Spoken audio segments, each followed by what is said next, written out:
Manong, may alam po ba kayong pinaarkilahang bangka? Ah, bangka. Opo. Yung inaarkila? Opo. Oo. Ayan.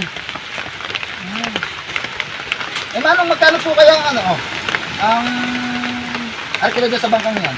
Alin? Yung asul o yung pula? Doon po sa pula. 50. Eh, doon po sa asol. 50 rin. Ilan po kaya kasya dyan sa bangkang yan? Alin? Doon sa asul o dito sa pula? Sa pula po. Ah, pula? 5. Ay, sa asol po. 5 rin. Eh, bakit ganun? Sa pula, sa asol kayo. Eh, paras lang naman pala ang presyo.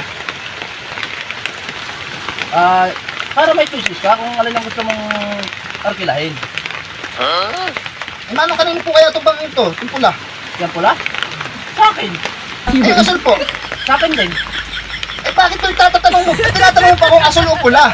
Eh, paras naman pala sa iyo yan. Oo, ulitin ko ulit. Para may choices ka kung pinili ka kung alin din sa dalawa. Yung pula o asul. Yung asul kasi, may turbo yun. Ayun pong asol po. Yung asul, may turbo. Ayun pula po. Meron din.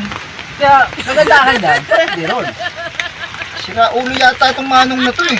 Ang ganda ng pagtatanong ko. Kung ano ng mga pinagsasasabihin. Sa pula, may sa asol, sa pula. Peros lang din pala. Diyan ka na nga. Sandali, meron pang isa. Ano po, May Manong? choices ka pa. Yung kulay green. Yun. Kanino po kaya yun? Sa akin din. Jesus Maria, ayaw ko ng Ang ano yan? O, pula, asul, ganda eh. Color game ang dating yan. Kaya pamimili ka kung ano yung natatama dun sa tatlo. Color game. Pag hindi tumama, wala kang kita. Eh, nakakalis ka na. Naguyo ko yung magtanong kanina. Hindi ko sa jacket yan. Hindi naman sa akin. Tanong eh. Hindi naman sa akin.